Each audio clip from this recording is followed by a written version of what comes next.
வாங்க இன்றைக்கி வாழைக்காயில் வந்து மிளகு சீரகம் போட்டு பொரியல் பண்ண போகிறோம். அதை எப்படி செய்து பார்க்கலாம். வாழைக்காய் நல்லா பருத்த வாழைக்காய் தான் இருக்குது.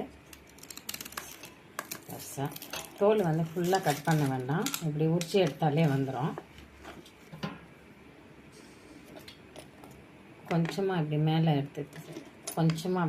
எடுத்து அப்படி இழுத்தாலே நம்மளுக்கு தோல் வந்துடும், மேல் தோல் வந்துடும். ஃபுல்லாக இந்த மாதிரி நம்ம கழட்டி கட் பண்ணி வச்சுக்கலாம். பாருங்கள், இப்படி மேலே பாதி பண்ணிவிட்டு இழுத்தாலே இப்படி வந்துடும்.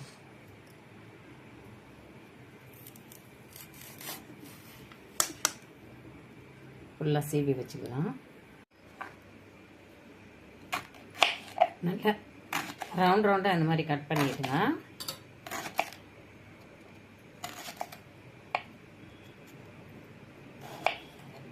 நல்லா பொடியை அப்படி கட் பண்ணிடுவோம்.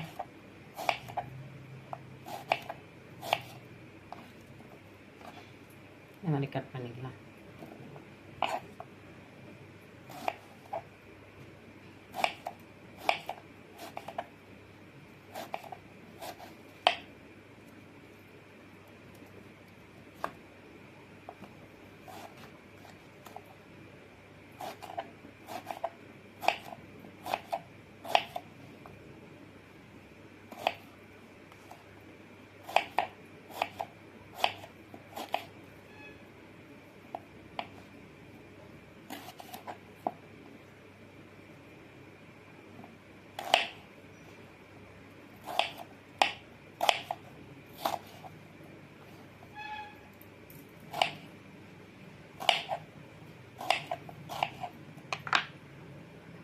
அடுப்பில் கடாய் வச்சு கடுகு 1 ஸ்பூன் அளவு போட்டுக்கலாம்.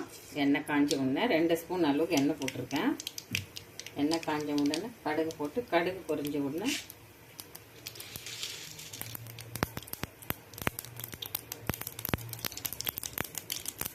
கடலை பருப்பு, உளுத்தம் பருப்பு 2 ஸ்பூன் வச்சுருக்கேன்.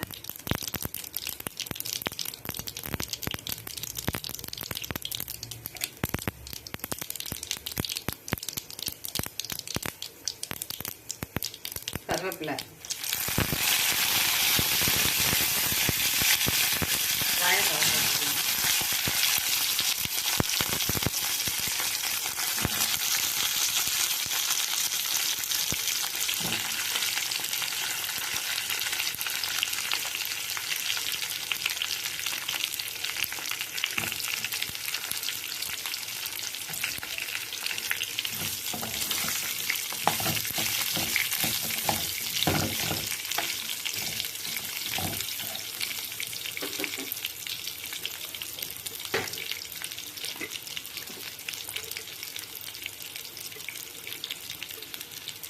மஞ்சத்தூள் கொஞ்சம் போட்டுக்கலாம். ஒரு 4 ஸ்பூன் அளவுக்கு போட்டுக்கோங்க மஞ்சத்தூள். சின்ன ஸ்பூன் தான் 4 ஸ்பூன் அளவுக்கு. பெருங்காயம் போட்டுப்போம்.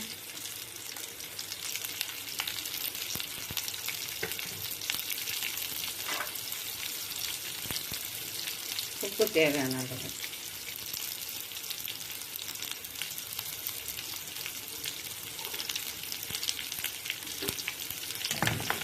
அப்படியே எண்ணெயிலே வதக்கி சிம்மில் வச்சு மூடிடலாம்.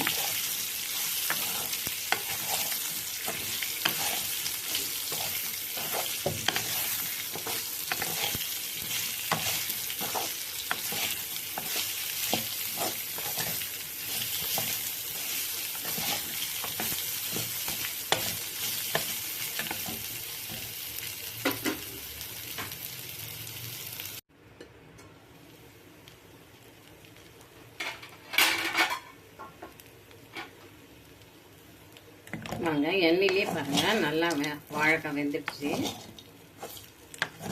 நல்லா பெருங்காயம் வாசனையோடு நல்லா வெந்துடுச்சு. இப்போ வந்து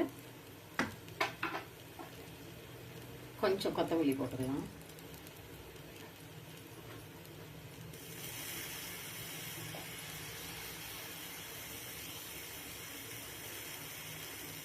நல்ல காரத்துக்காக மிளகு, பச்சை மிளகு அப்படியே நல்லா பொடி பண்ண மிளகு ஒரு 1/2 ஸ்பூன் அளவுக்கு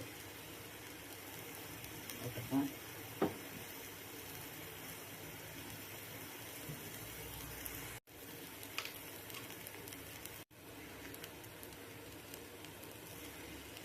மிளகு சீரகங்க லைட்டாக வறுத்துட்டு வாசனைக்காக மேலே போட்டுக்கலாம். காரத்துக்கு நம்ம பச்சை மிளகு போட்டிருக்கோம். இப்போ மிளகு சீரகம் ரெண்டு வந்து ஒரு ஸ்பூன் அளவுக்கு எடுத்து நல்லா லைட்டாக வறுத்துட்டு பொடி பண்ணி வச்சுக்கலாங்க. பொடி பண்ணிவிட்டு அதை மேலே அப்படியே தூவிக்கலாம். நல்ல வாசனையாக இருக்கும் பொரியல். அந்த வாழைக்காக்குது அப்படியே பண்ணிக்கலாம். சூப்பராக இருக்குங்க. இது கோல்டாக இருந்தால் கூட நம்மளுக்கு இந்த மாதிரி பொரியல் பண்ணி சாப்பிட்டா கூட நல்லதாக இருக்கும். பச்சை மிளகு காரத்துக்கு பொடி பண்ணிக்கணும். வறுத்துட்டு டேஸ்ட்டுக்காக சீரகமும் மிளகும் சம அளவுக்கு ஒரு ஸ்பூன் அளவு பொடி பண்ணி போட்டுக்கலாம். ரொம்ப டேஸ்டியான வாழைக்காய். நல்லா கிள்ளி போட்ட சாம்பாருக்கு பருப்பு சாம்பார் எதுனா இருந்தால் ரொம்ப டேஸ்டியாக இருக்கும். ரசத்துக்கும் இந்த மாதிரி செய்துக்கலாம். 2 நிமிஷம் அப்படியே இருக்கட்டும்.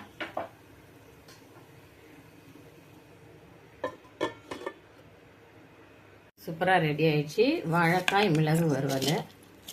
அப்படியே பாத்திரத்தில் மாற்றிக்கலாம். நல்லா கம்மன் வாசனையாக சூப்பராக டேஸ்டியாக இப்படி செய்யுங்க. திரும்ப திரும்ப செய்வீங்க. அவ்வளோ டேஸ்ட்டாக இருக்கும்.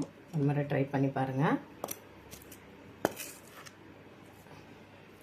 சூப்பரான மிளகு வாழைக்காய் வறுவல் ரெடி ஆகிடுது. இந்த வீடியோ பிடிச்சிருந்தா லைக் பண்ணுங்கள், ஷேர் பண்ணுங்கள். விசேஷம் வெள்ளூர் விலாக் சேனலுக்கு சப்ஸ்கிரைப் பண்ணுங்கள். மறக்காமல் பெல் ஐக்கானை கிளிக் பண்ணுங்கள்.